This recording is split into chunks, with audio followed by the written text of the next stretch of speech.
Welcome to NCN news. నా పేరు ప్రశాంతి. బులెటిన్లో ముందుగా హెడ్లైన్స్ చూద్దాం. ఏలూరు కాలువ నీటి మట్టం తగ్గించండి, ఇరిగేషన్ ఎస్సీని కోరిన తాడేపల్లిగూడెం ఎమ్మెల్యే బొలిశెట్టి శ్రీనివాస్. తాడేపల్లిగూడెం మండలం నవాబుపాలెం, కొత్తూరు, ఆరుగొలను గ్రామాల ఆయకట్టు వర్షపు నీటితో నేటికి ముంపులో ఉందని, ఏలూరు కాలువ నీటి మట్టం తగ్గించాలని ఇరిగేషన్ ఎస్సీని తాడేపల్లిగూడెం ఎమ్మెల్యే బొలిశెట్టి శ్రీనివాస్ కోరారు. తాడేపల్లిగూడెం ఎమ్మెల్యే క్యాంపు కార్యాలయం వద్ద నవాబుపాలెం సర్పంచ్ మద్దుకూరి ధనరాజు, కృష్ణయ్యపాలెం సర్పంచ్ బేతపూడి వెంకటేశ్వరరావు, జనసేన మండల అధ్యక్షుడు అడపా ప్రసాదులతో కలిసి రైతులు వారి సమస్యను ఎమ్మెల్యే దృష్టికి తీసుకువెళ్లారు. ఎడతెరిపి లేకుండా కురుస్తున్న వర్షాల వల్ల అవతల గట్టున రైల్వే ట్రాక్, ఇవతల ఏలూరు కెనాల్ నీటి మట్టం ఎక్కువగా ఉండడం వల్ల వర్షపు నీరు చేలలోంచి బయటకు వెళ్లడం లేదని, దీనివల్ల 20 రోజులుగా పంట నీటి మునకలోనే ఉందని ఆవేదన వ్యక్తం చేశారు. ఈ సందర్భంగా బొలిశెట్టి శ్రీనివాస్ వెంటనే ఏలూరు కాలువ నీటి మట్టం తగ్గించాలని ఇరిగేషన్ అధికారులకు సూచించారు. ఎప్పుడు వర్షాలు కురిసినా ఇదే పరిస్థితి పునరావృతం అవుతుందని, దీనిపై శాశ్వత చర్యలు తీసుకునేందుకు ప్రణాళికలను వేయాలని అధికారులను ఎమ్మెల్యే బొలిశెట్టి శ్రీనివాస్ ఆదేశించారు.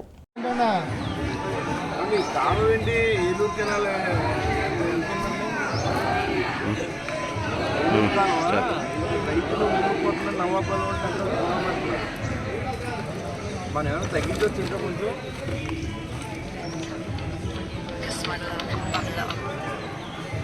సార్ ఆ ఎస్ఐ గారి నెంబర్ పెట్టండి. కాదంట ఎస్ఐ గారి నెంబర్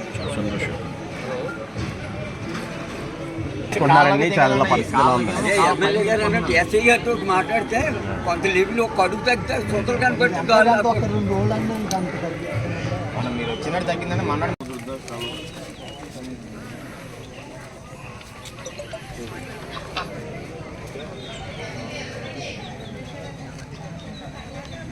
ఆఫీస్ నెంబర్ ఇవ్వండి ఒకసారి.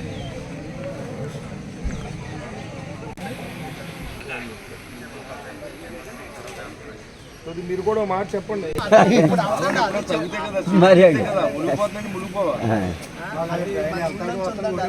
తూర్పుకాడ కాలువ మీద పూసేసిందండి, మొత్తం కాలువ చెట్లాగా పూసేస్తే కిందకి నీరు ఎక్కడి నుంచి వెళ్తుంది.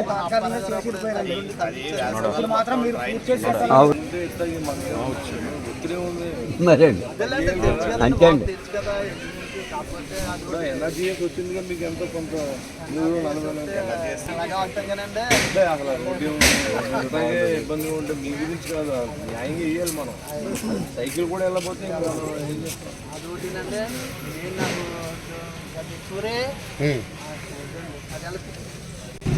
నవాబుల దగ్గర మళ్ళీ మునిగిపోతుంది. వర్షం బాగా జరిగింది. కొద్దిగా కాలం తగ్గించండి.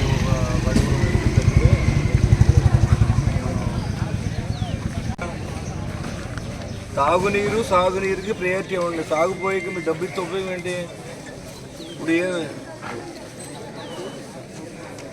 కిందగా మీరు క్లీన్ చేయాలి. అప్పుడు అలాంటప్పుడు రోడ్ల మీదేమో అన్ని చెట్లు పడిపోయినాయి ఎక్కడికక్కడ. అవన్నీ క్లీన్ చేయకుండా నీళ్ళు వెళ్ళకపోతే కిందకి వెళ్ళకపోతే ఏళ్ళు ఏం చేస్తారు? వీళ్ళు మునిగిపోవాలందుకుని ఏం క్లీన్ చేస్తున్నారు? ఆడెవడో అభ్యంతరం పెట్టాడు, మళ్ళీ రాలేదు. మీ వాడు కేకేసి మాట్లాడుతూ ఉంటే ఆ చెట్టు అలాగే ఉంది, నీళ్ళు వెళ్ళనివ్వదు. మీరు డ్రైన్ క్లియర్ చేయకుండా రైతులు ముంచేస్తారేంటి? కొద్ది చెప్పండి మీ ఎస్సీ గారికి, కొద్దిగా ఆపమని చెప్పండి. కింద వాళ్ళు వస్తే మాట్లాడదాం. వాళ్ళకి ఇబ్బంది ఉంటుంది. ఒక రోజు ఆపితే తేలితే ఆ కిందకి వెళ్తే తర్వాత ఆపుదాం. అలా అడ్జస్ట్ చేయాలి. కానీ ఆ కింద వాళ్ళు మునిగిపోతుందంటే ఎలాగా? రోజు వర్షం పడితే ఎక్కడ మునిగిపోతుందమ్మా? కొద్దిగా ఆపండి, కొద్దిగా తగ్గించండి దాన్ని. నిజంగా వాళ్ళ నుంచి గొడవ వస్తే అప్పుడు వీళ్ళకి చెప్పి వాళ్ళు వదులుదాం. మళ్ళీ అక్కడ అయిన తర్వాత ఇక్కడ ఆపుదాం. ఏదో ఒకటి చెయ్యండి. అంతేగాని అలా చేయకూడదని ఏం లేదు కదా మనకి. రెండోసారి పంటలు నాటుకున్నారు, పోతారు కదా వీళ్ళందరూ. చూడండి, కారు క్లీన్ చేయమనండి ముందు. ఆ చెట్లు తీయించండి.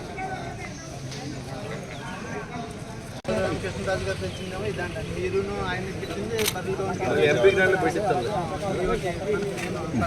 సరే ఆంధ్ర కోరుతుంది కాలం కోసం సార్. బాబు 6,000 వెళ్ళి 4,000 ఇంకో 1000 తగ్గించమన్నాం.